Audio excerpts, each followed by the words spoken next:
welcome back to this NPTEL course on principles of polymer synthesis.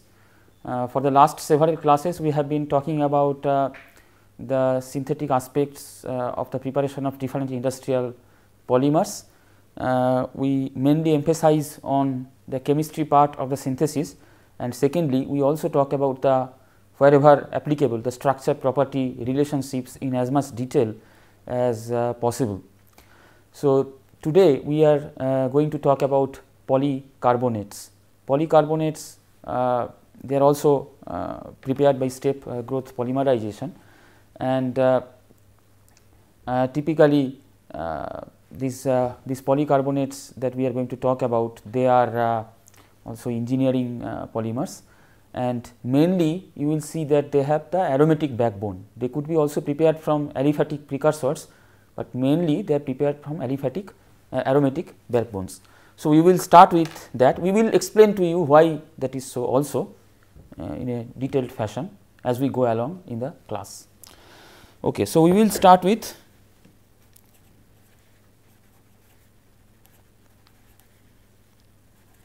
polycarbonates.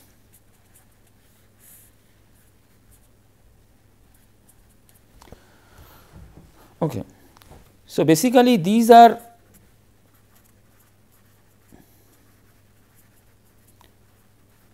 polymers of carbonic acid.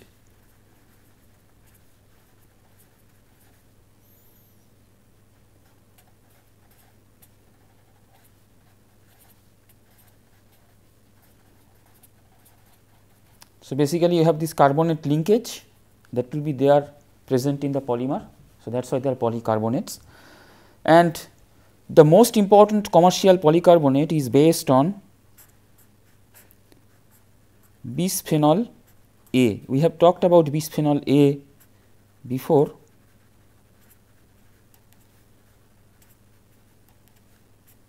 So, the most important polycarbonates are prepared from this starting material.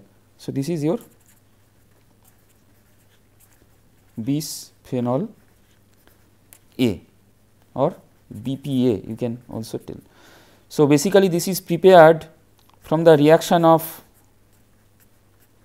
phenol with acetone.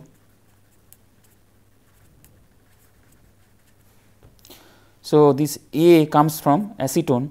So, if you are instead reacting formaldehyde with phenol, then what you will get is this compound,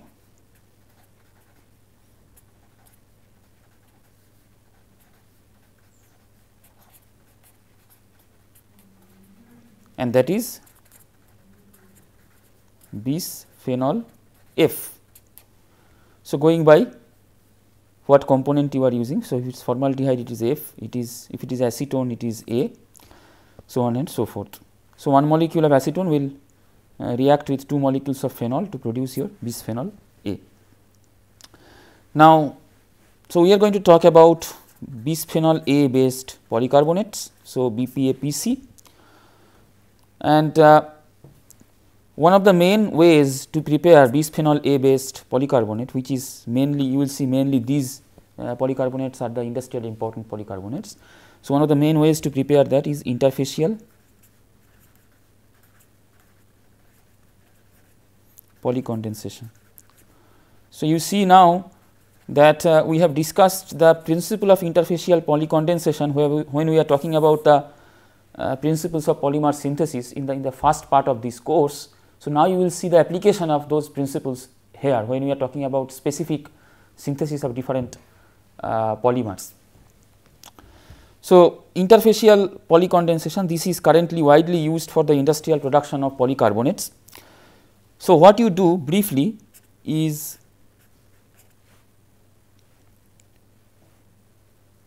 you start with bisphenol A,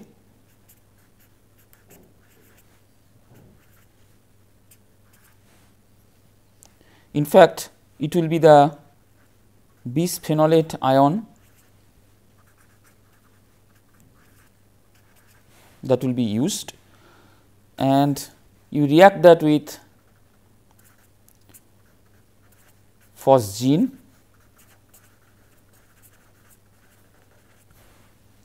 Okay. Now, this particular reaction that you do, the temperature is from 20 to 40 degrees Celsius, and it is basically a two phase mixture. If you remember the principle of interfacial polycondensation, it is basically there are two solvents which do not mix, and the reaction occurs at the interface. One is typically an aqueous solvent and another is an organic solvent. So, here also, so you are using a two phase mixture. Now, it consists of an aqueous alkaline phase. So, basically you have an aqueous alkaline phase. Now, this phase is alkaline. So, when you add bisphenol A to this system, it forms the phenolate salt, and then this phosgene is in your organic phase, and this aqueous phase and organic phase, they are two immiscible solvents. So, basically it produces a two phase system. So, schematically say x molecules of this and x molecules of this, and then the product will be your bisphenol A carbonate.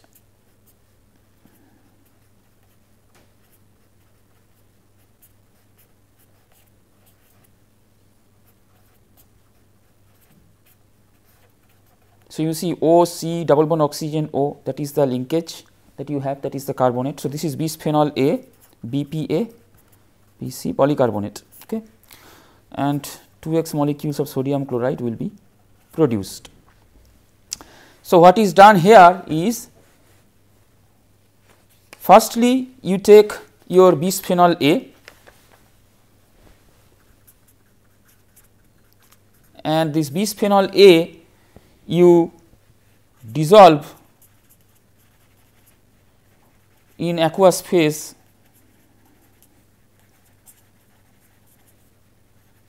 as phenolate salt. So, there will be sodium hydroxide present in the aqueous layer. So, ultimately this bisphenol A will dissolve as a phenolate salt. This is to aid the solubility of this system, that you are using this salt, it is in the salt form, and the phosgene you take in organic phase. Now, typically this organic phase will consist of chlorinated hydrocarbon, that will be the solvent that you are using. Say it could be dichloromethane. Okay. So, you have then two phase mixture, your bisphenol A is present as a phenolate salt in the aqueous phase and your phosgene is present in the organic phase, and the organic phase is at the bottom. If it is halogenated solvent, it is heavier than water. So, it is at the bottom. Now, the reaction will occur at the interface, as the name suggests, interfacial polymerization at the interface of the two solvents, and it will produce carbonate oligomers. Carbonate oligomers. Now, typically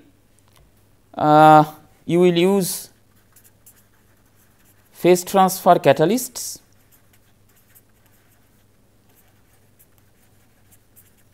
say for example, a quaternary ammonium salt, or you can use also crown ethers.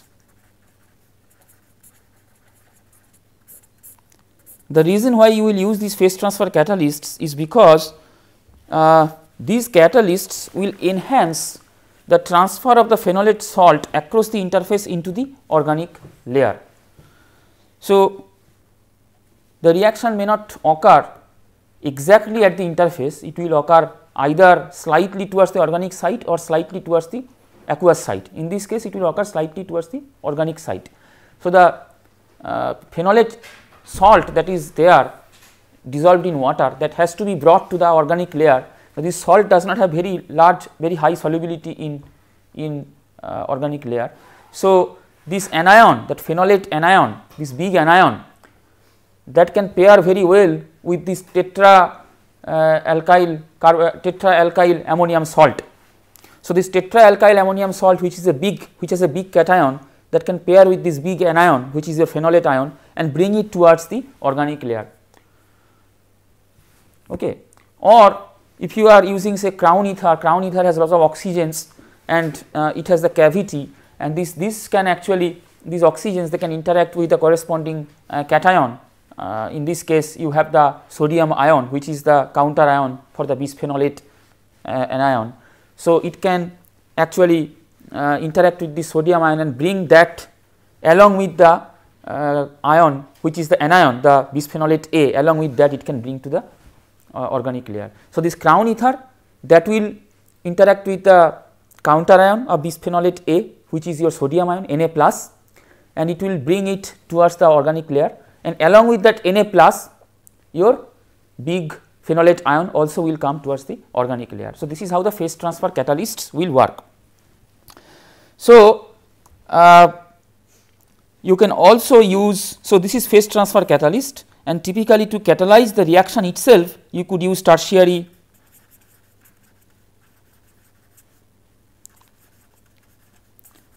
aliphatic amines. Okay. For example, triethyl amine you could use to catalyze the polycondensation reaction. So, initially oligomers will form, but as the reaction progresses you will get high molecular weight bisphenol A polycarbonate, and typically 10 to 20 mole% excess of phosgene. So, this is your phosgene, 10 to 20 mole% excess of phosgene is added to the system. It is not exactly 1:1, 10 to 20 mole% excess with respect to your bisphenol A, because that is because a small proportion of phosgene is hydrolyzed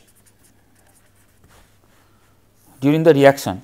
So, as you see that if the phosgene hydrolyzes during the reaction, now this is a kind of activated form of the acid, because this chlorine withdraws electron and this carbon becomes much more electron deficient, and we have talked about this during the discussion of the principle of interfacial polycondensation.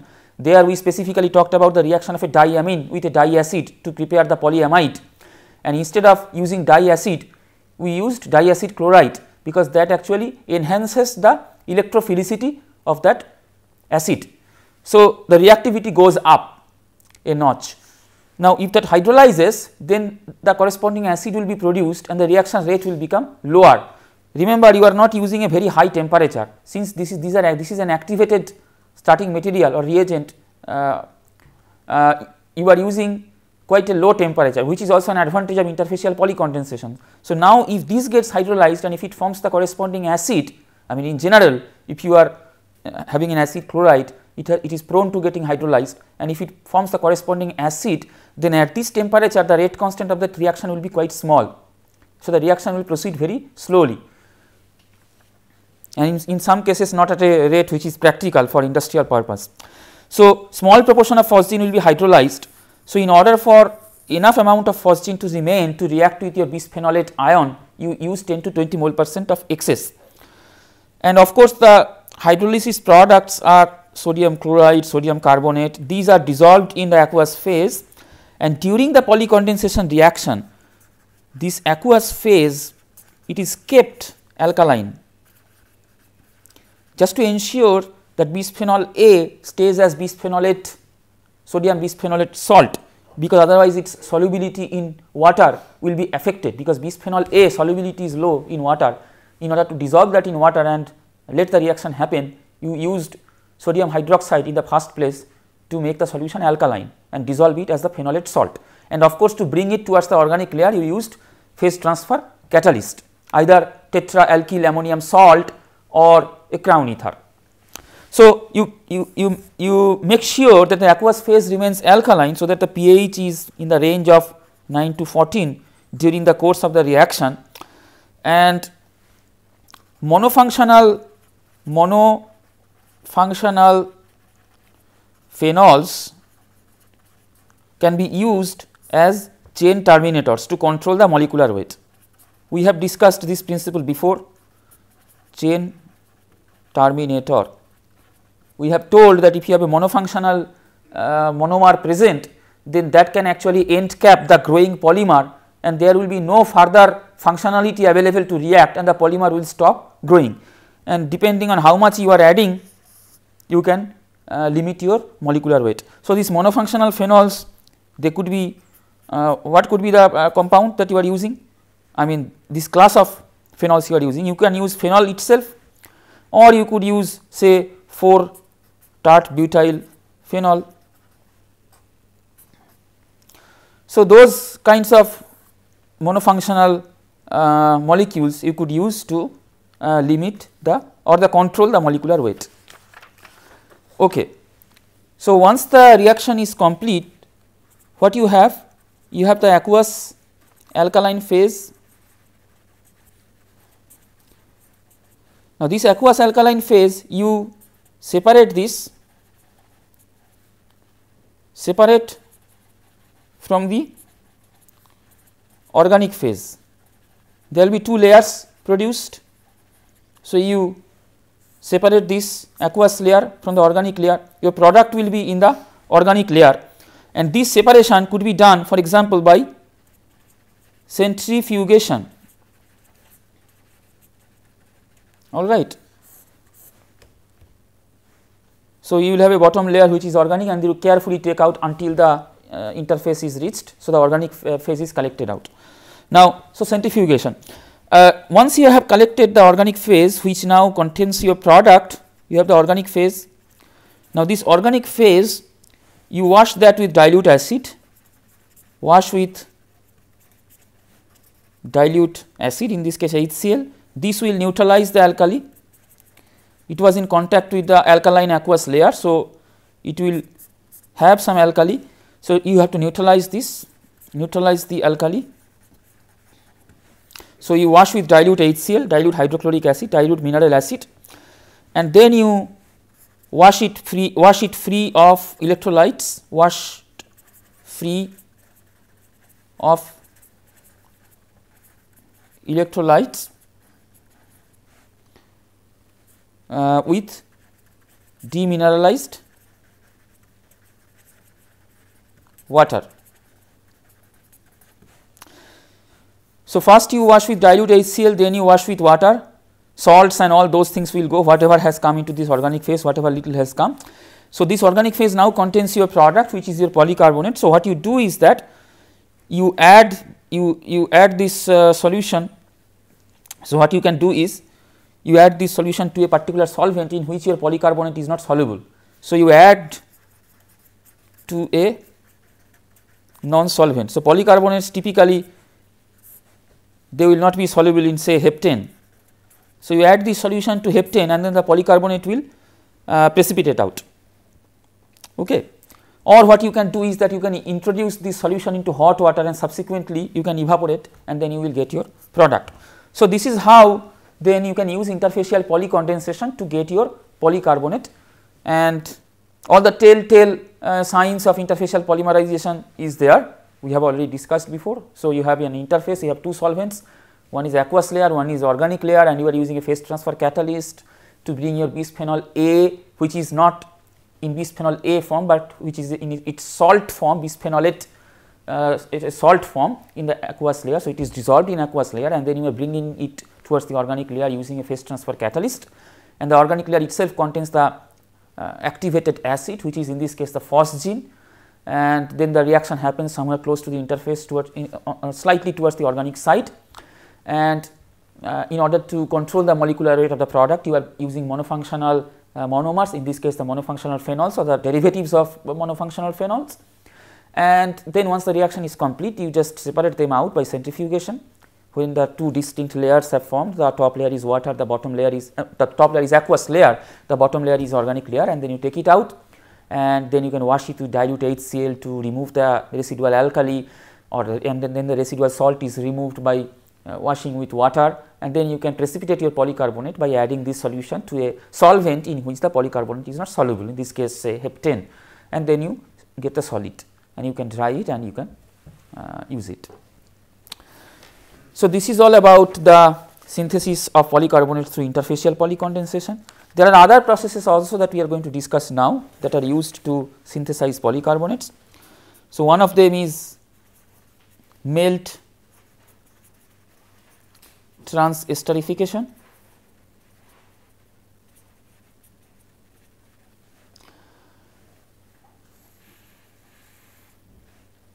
So, basically this is a solvent free process,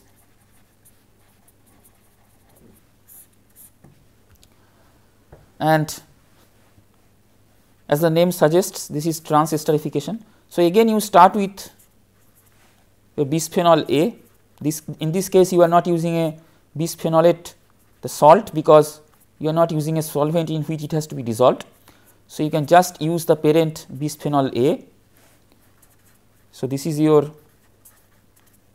bisphenol A. Now, bisphenol A you can react with this molecule. So, this is a carbonate linkage and there are two phenyls. So, this is basically your diphenyl carbonate. So, this is an ester here, this is an acid and this is the alcohol part. So, there will be a transesterification. So, basically what you will have is that this alcohol part will be removed and this alcohol will be added to this. So, this will be a transesterification process. So, the byproduct will be phenol. So, this reaction is done at temperature quite high. So, there is a range, means you start with a lower temperature and then you go to higher temperature, that is why this range is there, and you are using some catalyst and you will get your bisphenol A polycarbonate, which is having this repeat unit. So, you see that this alcohol here has been replaced by this alcohol. So, that is why it is a transesterification process.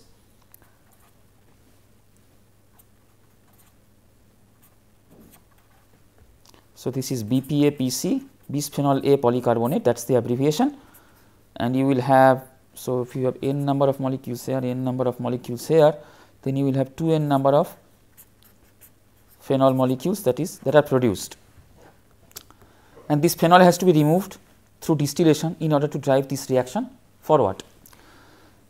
Now, this reaction is usually catalyzed by very small amounts of phosphonium salts, and this reaction of course is done at a high temperature and it is done under reduced pressure.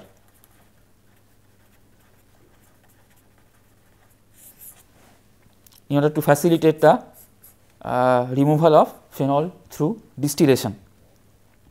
So, initially the temperature is not very high, initially it is around 200 degrees, you see you start at 190 degrees and the pressure is slightly reduced.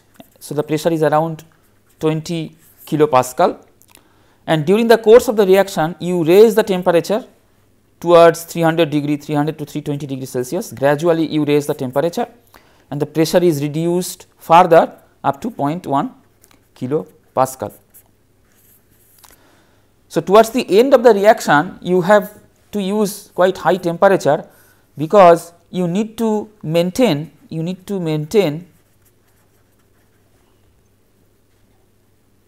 a sufficiently high melt flow. Now, the reaction is done in molten condition, these two they will be in molten state, that is why it is a melt transesterification, because this is a process of transesterification. As you can see, this alcohol is replaced by this alcohol. So, maintain a sufficiently high melt flow, because the melt viscosity will go up as the temperature is going down. So, if you go up in temperature, so the viscosity will go down. So, unless you go to this much high temperature, the melt will become very thick. So, in order to have a sufficiently high melt flow, you go to high temperature and the pressure must be as low as possible towards the end of the reaction, so as to eliminate the phenol from this viscous melt, and in fact this melt transesterification process was the first industrial process for the production of polycarbonates. Now of course, we use also interfacial polycondensation, but melt transesterification was the first industrial process that was used for the production of polycarbonates. So this is your second technique, then second process. One is interfacial polycondensation and the other one is melt transesterification. The third process through which you can prepare polycarbonate is solution polymerization. Basically, this is very similar to your interfacial polycondensation, but here you are not using two solvents, you are basically using only one solvent, which is your organic solvent. So, it is done in one phase, not like in two phase. So, what you do is that you start with your bisphenol A, and of course, in this case it is bisphenol A because you are not using an aqueous solvent in which the solubility is a problem. This dissolves well in the organic solvent. So, you react this with what else but phosgene chloride in dichloromethane. So, you have this halogenated solvent and you use pyridine also. I will tell you why. So, in presence of pyridine you are doing the reaction. So, this is your product. You see that we are drawing the structures differently. All of the structures, they will actually tell you the same product. I mean, you can either draw it like this or you can draw like this. So, as long as you understand it, you can draw whichever way you would like, as long as the structure is correct. So, this is your product.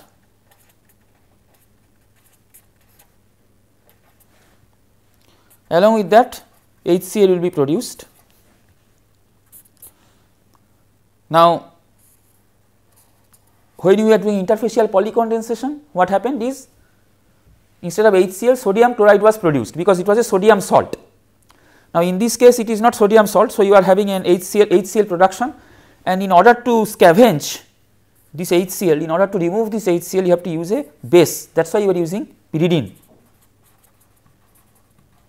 So, you have to remove this HCl, so you are using pyridine, because then it will form a salt with HCl, pyridinium chloride it will form. Now, the difference with interfacial polycondensation, apart from the obvious point that the reaction is not at the interface, but it is in one phase, is that in the interfacial polycondensation, sodium hydroxide is your acid acceptor, because you are using alkaline medium, and in solution polycondensation or polymerization, you have pyridine as the acid acceptor. So, some general comments I would like to make when you are comparing your solution polymerization with interfacial polycondensation. So, industrially the interfacial polymerization is more prevalent because it is also economic and you have an easier control of molecular weight. However, this melt transesterification has, so either you have say solution polymerization, which is very similar to your interfacial polycondensation we have talked about, or we have melt transesterification. So, basically we are going to compare melt transesterification with interfacial, because there is not much of difference between solution polycondensation and interfacial polycondensation. You are using both, in both the cases phosgene, and in one case you are using a sodium salt, another case you are not using sodium salt, but you are using an halogenated solvent nevertheless. But the difference with the melt transesterification is more stark. As you can see that in melt transesterification you are not using phosgene. Phosgene is a very poisonous substance. So, it hazardous material, and in fact other than phosgene you are also using say dichloromethane, I mean both in solution polymerization as well as your interfacial polycondensation. So, this is also suspected carcinogen. So, these reactions then either your solution polycondensation or interfacial polycondensation, they are not environmentally friendly. So, that way your melt transesterification offers you a distinct advantage. And also as I told you, this is a phosgene free process, and when you are preparing diphenyl carbonate, it is also fairly straightforward process to prepare diphenyl carbonate. So, basically you start with methanol and you react with carbon monoxide and oxygen mixture in presence of some catalyst, and then what you have is dimethyl carbonate. Now, this dimethyl carbonate, if you react with phenol, what you will have is a transesterification reaction and you will get diphenyl carbonate. This is how you prepare your starting material for the melt transesterification reaction, and bisphenol A already we talked about how it is prepared. But one disadvantage of melt transesterification is that it requires high temperature in order to remove phenol. So, you have to go upwards of around 300 degrees Celsius, but if you compare with interfacial polycondensation, for example, you just need to use 20 to 30 degrees Celsius. So, that is a big disadvantage for melt transesterification reaction. So, I think that completes our discussion on these more or less these first three techniques, say melt transesterification, industrial preparation of polycarbonate, either melt transesterification or interfacial polycondensation or solution polymerization. So, today we will stop here, and in the next class we are going to talk about another process to synthesize polycarbonates. So, in total we will talk about 4 different processes that can be used to synthesize polycarbonates. So, thank you for your attention and see you in the next class.